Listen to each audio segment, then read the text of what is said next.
中国国家领导人即将出访俄罗斯，这是一次和平之旅。那么，我们中国国家领导人会不会与泽连斯基通话呢？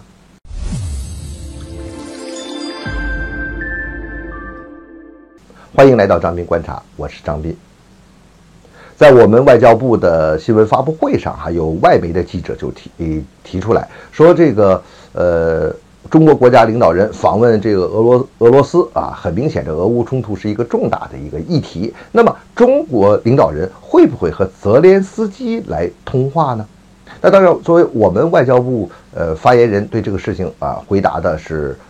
非常的这个智慧，强调了我们在乌克兰的这个问题这个立场上我们是一贯的，是明确的，各方呢应该保持沟通。这个回答就把这问题给你顶回去，你自己琢磨去吧，是吧？说我们国家领导人要和乌克兰的领导人泽连斯基这个通话，甚至说有可能都会到访基辅的这件事这个梗是源在哪呢？源于什么呀？源于西方的媒体。最早我查了一下最早呢是从英国的金融时报那边传出来这么一个消息，那个说的是更明确了。他说这个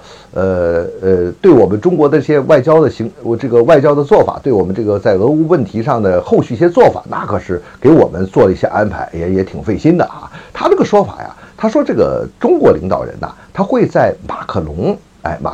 可能会在4月初来去访问中国，但是这个事儿根本还没定下来呢。反正他是这么说，他说等这个马克龙先到中国来，然后中国呢和欧洲这边进行沟通了之后呢，中国就会领导人就会出访俄罗斯，俄罗斯的这个领导人进行这个会谈之后呢，然后呢中国领导人可能就去访问这个基辅和泽连斯基见面。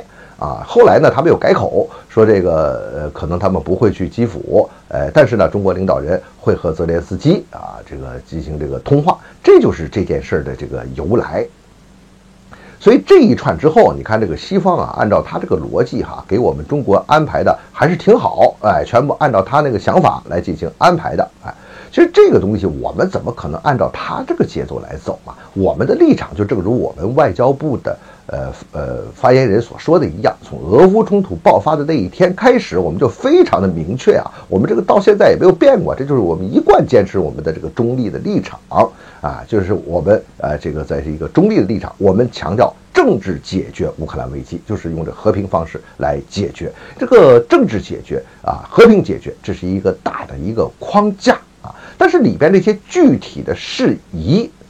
那我们是不会去参与更多的一些具体的事宜，这是涉及到别人国家内政的问题。咱们国家领导人去访问俄罗斯，肯定是我们强调了是要友谊这个合作和平那跟俄罗斯除了谈一些合作方面的事情，那同时这个俄乌问题肯定是最主要的议题在这个时候，我们国家的国家领导人去谈是定这个大框架的，又不是去谈这些具体事宜的所以这个通不通这个电话什么的，你这个西方这些媒体你预测的想的太多了想的太多了。况且俄乌问题也不是那么容易就能够解决的，要解决这个问题，哪怕说就是要形成个暂时停战它都要有一定的基础和一定的条件。